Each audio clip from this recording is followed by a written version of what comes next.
헌법재판소가 간통죄 처벌 조항에 대한 위헌 결정을 내리면서 존치와 대립으로 팽팽히 맞섰던 간통죄는 62년 만에 폐지됐습니다.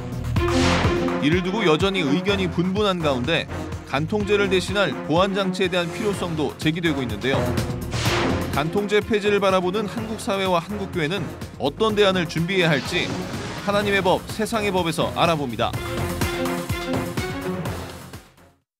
하나님의 법, 세상의 법 이재만 변호사님 나오셨습니다. 안녕하세요. 네, 안녕하십니까. 예, 반갑습니다. 예.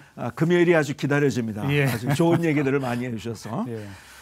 지난주와 이번 주에 걸쳐 굵직한 법 이야기들이 많이 나왔는데요. 예. 소위 김영란법이라는 법도 우여곡절 끝에 국회를 통과했고 간통죄가 위헌 결정이 내려지면서 폐지가 됐어요. 예.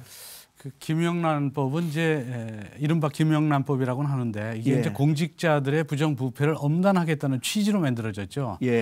그래서 이제 형법상 뇌물수수의 경우엔 처벌하려면 대가성을 입증해야 돼요.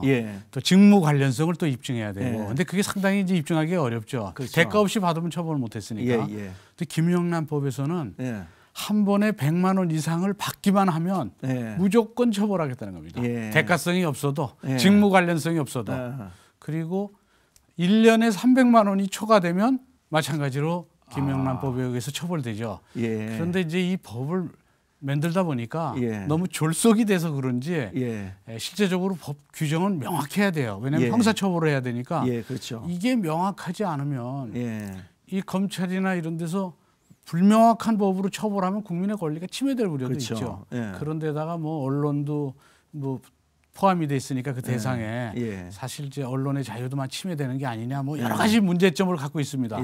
그래서 법이 이제 바로 통과가 됐는데 대한변협에서는 바로 통과된 다음 날 특정한 몇 개 조항, 문제가 되는 조항에 대해서 헌법소원으로 헌법소원 제기하겠다 이런 얘기까지 나오고 있어요. 그래서 참 문제가 있는 법이고요. 글쎄 100만 원을 뭐 잘못 입금을 받았으면 그냥 잡혀버리는 거네요. 그렇죠. 선의의 피해자가 나올 수 있는 그럴 수도 있습니다. 법이 되겠네요. 그리고 이제 그 간통죄의 경우에는 그동안 폐지가 돼야 되느냐에 대해서 견해가 상당히 공론화가 됐었죠. 그래서 결국 지난번에 7분의 재판관이 위헌 의견을 내서 결국 폐지되게 된 것이죠. 사실 우리 믿는 사람들은 간통죄라는 게 있고 없고의 단계를 뛰어넘는다고 보지만 그러나 이제 이게 사회적인 죄로 법으로 정해져 있는 것과 아닌 것 이건 차이가 있다고 생각하는데요. 어떻게 생각하세요? 얼핏 보기에는 차이가 분명히 있을 것으로 보여집니다. 왜냐하면 간통죄로 처벌하면 불륜을 저지를 사람이 좀 멈칫거릴 수도 있으니까 어떤 경고적 효력은 있겠죠. 그런데 통계를 내보면 실제적으로 간통죄 규정의 존재가 불륜을 억제하는 효과는 상당히 미미했다고 합니다. 그렇군요. 그래서 간통죄는 간통죄로서의 역할이 있었어요. 이게 간통죄는 고조선 시대부터 있었던 죄입니다. 그래요. 그리고 1905년에 이제 우리 법이 제정됐을 때 그 당시에 간통죄는 남편은 처벌 못했어요. 남편은 남편은 간통을 저질러도 부인이 고소 못해요. 부인만 간통을 범하면 부인만 처벌되고 남편이 유부녀하고 간통을 했으면 그럴 때 이제 유부녀 처벌 상간남으로 처벌되지만 그러니까 부인만 처벌하는 그런 죄였다. 괴상한 법이었네요. 이제 그 예전에 가부장적권이 1905년. 그렇죠. 그러니까. 근데 그 법이 1953년까지 유지됐어요.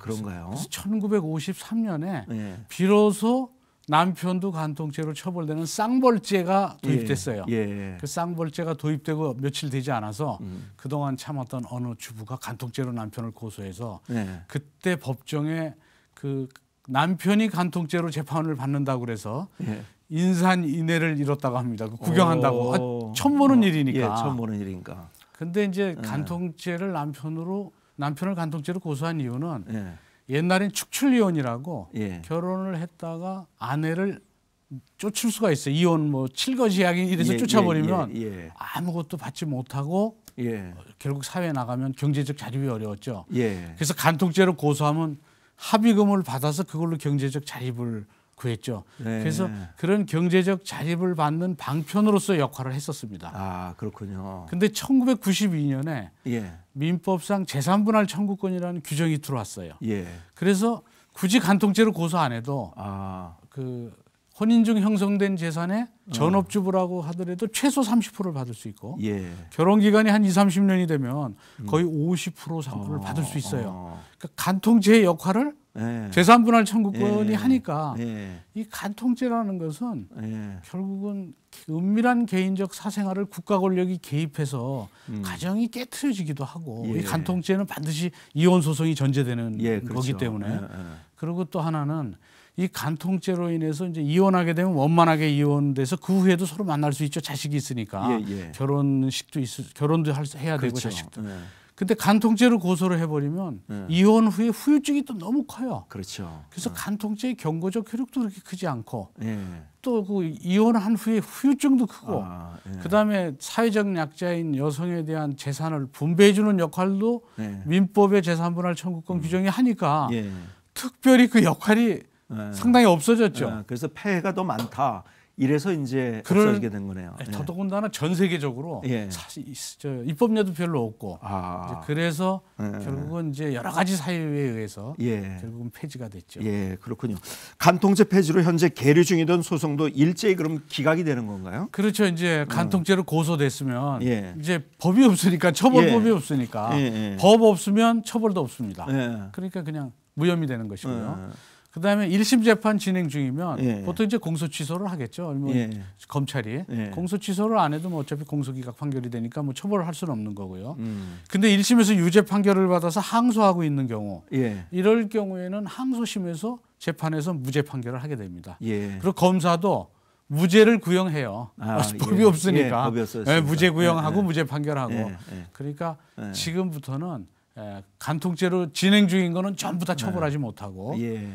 또 이제 보통 이제 그 헌법재판소구 판례에 의하면 합헌 판결이 난 이후에 위헌 판결이 나면 그날 다음 날로부터 모두 재심할 수 있게 돼 있기 때문에 예. 2008년 10월 30일 날 저 간통죄가 합헌 판결 났죠. 예. 그러니까 그날 다음 날 이후에 있는 사람은 다 재심 청구를 해서 예. 그 전부 무죄 판결을 받을 수가 있습니다. 예. 그렇게 되네요. 예. 해외에서는 간통죄를 그럼 어떻게 다루고 있는데 간통죄가 이렇게 없다고 얘기를 하셨는데 이제 중동 같은 데는 간통죄를 예. 투석형이라고 그래서 예. 돌을 던져서, 던져서. 죽이기도 하고 뭐 간통죄 중하게 처벌 거기는 간통죄가 사형이죠. 그렇죠. 예, 그래서 중하게 굉장히 하고. 중요한 아주 중한 범죄죠. 취급을 근데 하고. 중동 지방이 그렇고 예. 대만 정도가 그렇고 그 이외에는 거의 간통죄가 전 세계적으로 없습니다. 그렇군요. 예, 그래서 예. 이 간통죄라는 것은 너무 개인적 사생활을 국가 형벌권으로 결국 개입하는 것.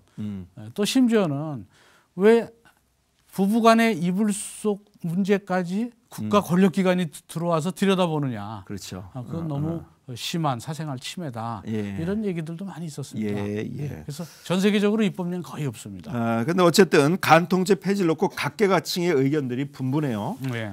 사실 존폐 문제를 논하기보다 그럼 이제 어떻게 할 것인가의 문제가 더 필요해 보이는 시점이에요. 예. 어떻게 이제 돼야 된다고 생각하세요?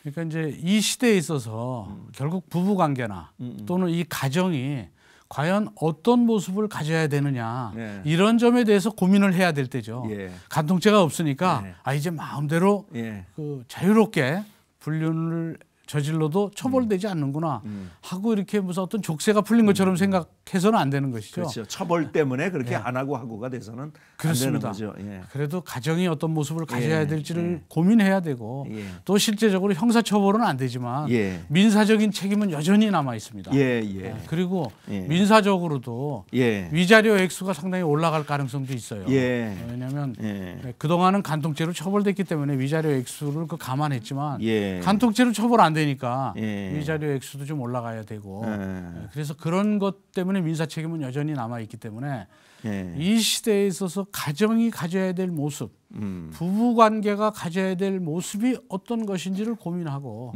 그 고민에 교회도 동참해서 예. 서로 함께 예. 어떤 모습이 가장 이상적인지를 고민해야 될 예. 그런 시기라고 보는 예. 것이죠. 그러니까 형사 처벌이 없어지면 위자료 지급이 이제 높아지게 된다는 그런 그럴 얘기인가요? 가능성도 있습니다. 예. 근데 예. 좀 특별히 명문화 규정이 없기 때문에 예. 그 부분에 대해서도 이제 명문화 규정을 만들면 더 쉽겠지만 현재 위자료는 그냥 재량으로 판단하니까 결국 지금 판단하는 재량 범위보다는 조금 더 높여서 예. 위자료 액수가 산정될 가능성이 큽니다. 자, 그런데 이런 경우도 있지 않습니까? 가해자의 행위가 너무 가당치도 않아요. 그래서 사회적 제재가 절실히 필요하다고 판단되는 그런 경우 이거 어떻게 해야 되나요? 이제 보통 이제 징벌적 배상에 대해서는 얘기를 하고 있습니다. 징벌적 배상이라는 것은 정말 불법 행위나 이런 것들이 문제가 있다. 그래서 다시는 재발 방지를 하기 위해서 피해자의 손해배상보다 더 큰 배상을 매겨서 다시는 그런 일이 없도록 모든 사람한테 경고적 효력을 주자. 그게 이제 이른바 징벌적 손해배상입니다. 그런데 이런 간통이나 이런 경우에 징벌적 배상까지 도입하기에는 좀 현실적으로는 좀 어렵지 않나. 현실성은 없지만 그러나 재판부에서 재량 범위 내에서 위자료 액수를 어느 정도 높일 수는 있습니다. 우리가 부정적으로 잘못한 것에서 이렇게 해서 그 범죄에 대해서 처단하는 것보다 이럴 때 우리가 이런 분위기가 났으면 좋겠다 생각을 합니다. 이제 가정에서도 더 아름다운 가정, 결국 가정으로부터 우리의 인생의 모든 것들이 시작되는데 더 아름다운 가정이 이루어지는 그러한 분위기, 그런 물줄기가 계속 일어났으면 좋겠다고 그렇게 생각이 되었습니다. 그렇습니다. 오늘 나오셔서 감사합니다. 감사합니다.